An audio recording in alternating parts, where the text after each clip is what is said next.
아버지 하나님, 아합 시대 때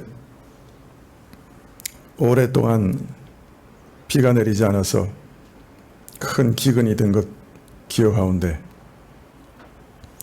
지금 전 세계적으로 코로나 사태로 인해서 경제적인 어려움이 극심하고, 또 많은 사람들이 생명을 잃고 또 재산을 잃고, 코로나 사태 때문만 아니라 경제적인 어려움으로 참으로 수많은 사람들이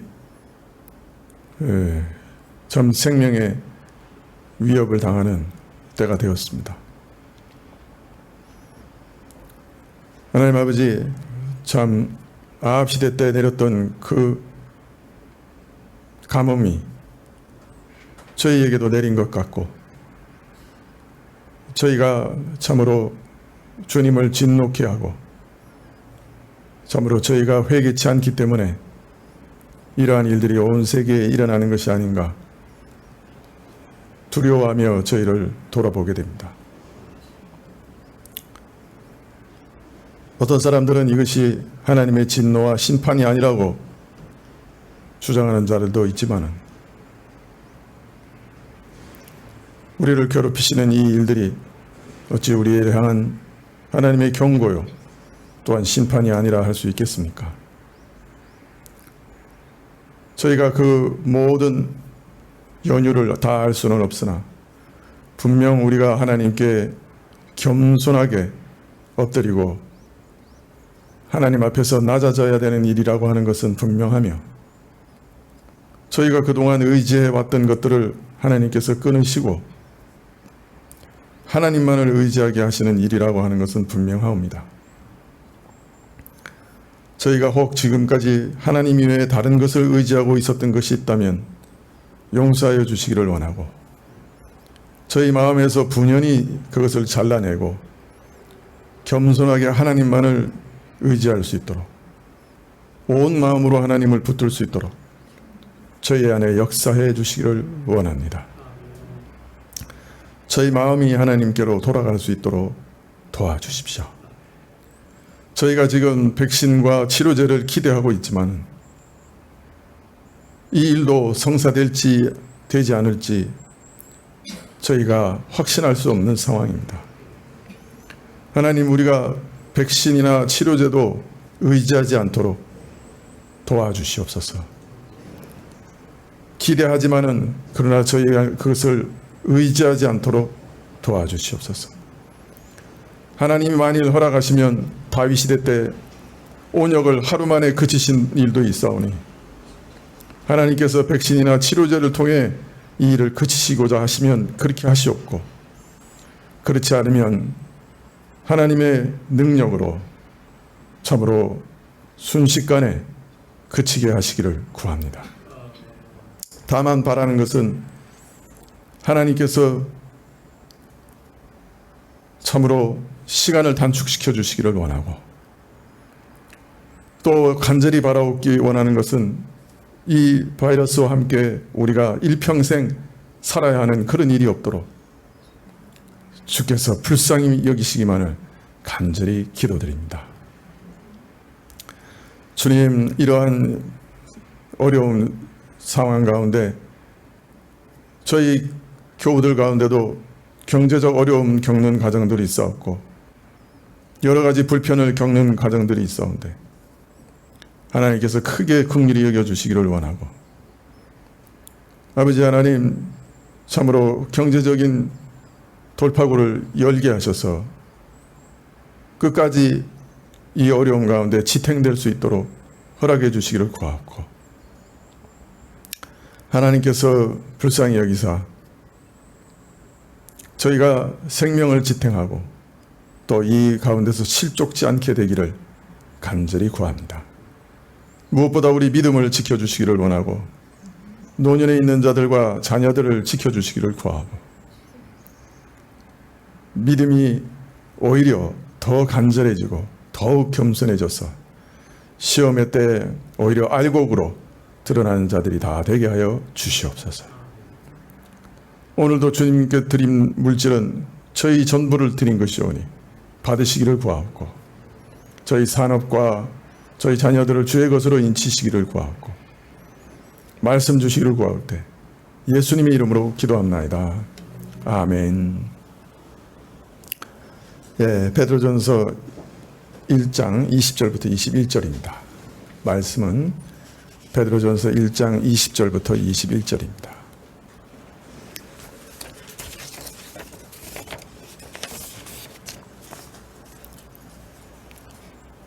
베드로전서 1장 20절부터 21절,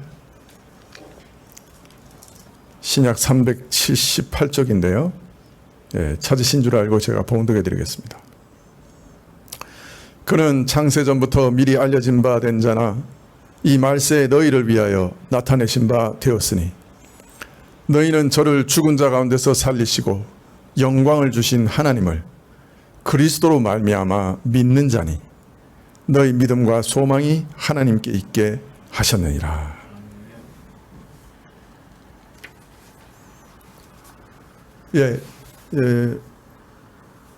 베드로 전서는 문맥이 좀 찾기가 쉽지는 않습니다. 그러나 하여튼 여러분이 문맥을 쭉 잘 기억하시면서 말씀을 들으시면 좋겠습니다. 지금 우리는 왜 두려워하며 거룩한 삶을 살아야 되는가? 모든 삶에 있어서, 모든 행실에 있어서 우리가 거룩해야 하는가 하는 그 이유를 쭉 베드로 사도가 말씀하시는 그 부분을 읽고 있습니다. 지난주에는 왜 우리가 거룩한 삶을 살아야 되느냐? 예수님께서 그 고귀한 피로, 그 피값으로 우리를 사셨기 때문에, 그래서 그의 것으로 만드셨기 때문에 이제는 세상 것 아니고 예수 그리스도의 것이기 때문에 그 고귀한 피값을 짓밟을 수 없다. 다시 범죄하면서 다시 세상으로 돌아가서 그 예수님의 그 보혈을 짓밟을 수 없다. 그래서 우리는 거룩한 삶을 살아야 된다. 그렇게 말씀을 하셨습니다. 특별히 예수님께서는 그 보혈로 우리를 구속하셨어요. 우리를 사셨어요. 그래서 세 가지 큰 효과, 유익을 우리에게 주셨어요. 첫 번째는 우리를 죄와 모든 형벌에서, 모든 심판에서 건져내셨어요. 두 번째는 우리를 죄에서 건져내셨을 뿐 아니라 의롭다 하시고 하나님의 자녀로 삼으시고 예수 그리스도의 거룩을 우리에게 선물로 주셨어요. 세 번째는 이제 의롭게 된 자를 의로운 자로 살게 하시고 자녀된 자를 자녀답게 살게 하시고 그리스도의 거룩을 선물로 받은 자를 이제 점점 더 거룩하게 하셔서 그리스도를 닮아가게 하셨습니다. 자, 이런 거룩, 이런 거룩의 공적인 효과를 우리에게 다 누리게 하셨는데 어떻게 우리가 계속해서 죄 가운데서 옛사람의 그 더러운 욕망을 따라 살아갈 수 있겠는가? 그렇게 말씀하신 것이죠. 그래서 베드로 사도는 조상 아담으로부터 대대로 물려받아 굳어질 대로 굳어져서 우리 힘으로는 도저히 어떻게 해볼 수 없는 완악한 성품과 망령된 행실에서 우리를 구속하신 것이 이 세상에 썩어질 무엇이 아니라 자기 자신을 흠없는 어린 양과 같은 완전한 제물로 하나님께 제사드리신 그리스도의 보배로운 피 때문이라. 이 세상에 불탈 때, 이 세상이 다 불타 없어질 때 없어질 금과 은을 귀하다 여겨서 사람들은 목숨을 내걸고 이것을 얻으려고 애를 쓴다고 한다면 하물며 성자 하나님께서 사람이 되사 자기 몸을 온전한 제사로 드리시고 내 스스로는 벗어날 수 없는 죄악의 속박과 망령된 행실에서 끌어내어 구원해 주셨다고 하면, 그 보혈로 그 일을 이루셨다고 하면 어찌 우리가 이 은혜를 등한히해서 더럽히며 그 피를 욕되게 할 수 있겠는가?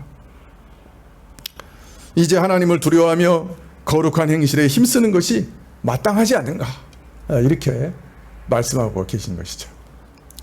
오늘도 계속해서 왜 우리가 두려워하면서 거룩한 행실에 힘써야 하는가 하는 그 이유를 말씀하고 계세요. 자, 그런데 오늘 말씀에 보면 그리스도께서 자신의 보배로운 피로 믿는 자를 망령된 행실과 죄악에서 구원하여 내신 이 일이 어제 오늘 갑자기 생긴 것이 아니라고 그래요. 또 어쩌다가 우연히 이루어진 일도 아니라고 그래요. 20절에 그는 창세 전부터 미리 알리신 바 된 자냐 이 말세 너희를 위하여 나타내신 바 되었으니. 그리스도는 창세 전부터 알려진 바 되셨어요. 하나님께서 예수 자신의 외아들 그리스도를 예수 그리스도를 우리를 위하여 희생 제물로 내어 주실 것을 이 세상이 존재하기 이전부터 계획하셨어요. 또 그러한 사실을 선지자를 통해서 계속해서 끊임없이 선포하고 계셨어요. 자, 그런데 언젠가 오시리라고 하는 그 약속으로만 오랫동안 존재했던 그 그리스도와 그의 복된 복음이 이 마지막 때가 와서 드디어 나타나셨어요. 드디어 이 땅에 오셨어요. 그리고 이루셨어요. 그리스도께서 드디어 이 땅에 오셨어요. 창세전에 우리를 위하여 미리 정하신 하나님의 은혜로운 뜻과 계획이 그래서 완전히 이루어졌어요. 다 성취됐어요. 자, 왜 이 말을 지금 하고 계시는 거예요? 왜 지금 이 말을 하고 계시는 거예요? 지금 문맥이 뭐죠? 우리가 왜 모든 행실을 거룩하게 행해야 되는가? 그것에 대한 이유들을 말씀하고 계시는 거예요. 그럼 이거는 어떤 이유가 되겠어요? 여러분, 우리가 지금 얼마나 복된 기회를 얻었는가 지금 베드로가 말하고 있는 거예요. 자, 이전에는 예언으로만 존재했고 모형으로 예표로만 존재했어요. 구약 성도들은 성막을 보면서 예수님께서 이런 은혜의 방식으로 우리를 구원하실 것이다. 그리스도 메시아가 오시면 이렇게 하나님께로 나갈 수 있는 길이 열릴 거다. 이렇게 제사를 지내실 거다.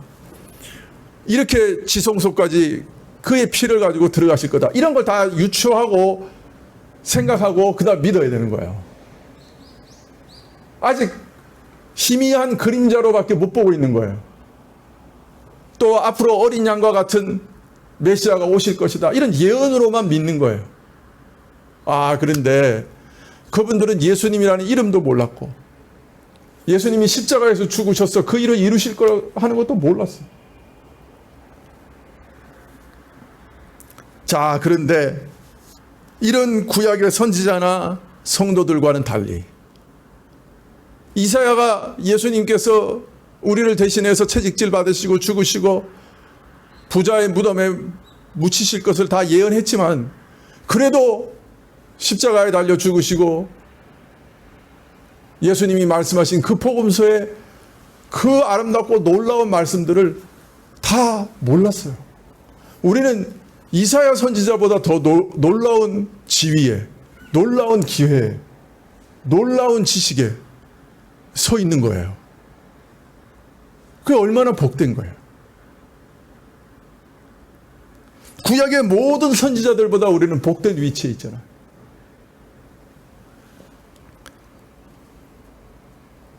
자, 그러니 이런 놀라운 때, 놀라운 기회에 예수님을 믿게 됐으니 얼마나 복된가. 그림자를 붙잡은 사람들도 복된데 이제는 실체를 붙잡고 믿고 있으니 얼마나 복된가. 자, 그러니 우리가 이런 은혜를 입은 자들로서 구약 성도들보다 더 깨어 경성해서 구약 성도들보다 더 거룩한 삶을 살아야 되지 않겠는가? 저들보다 더 열심히 주를 사랑하고 저들보다 더 열심히 거룩을 추구하고 거룩한 삶을 살아내야 되지 않겠는가? 어떤 그런 촉구가 여기 들어있는 거예요. 근데 우리가 구약 성도들보다 더 하나님을 신뢰하고 더 사랑하고 더 거룩한 삶을 살고 있는 거예요.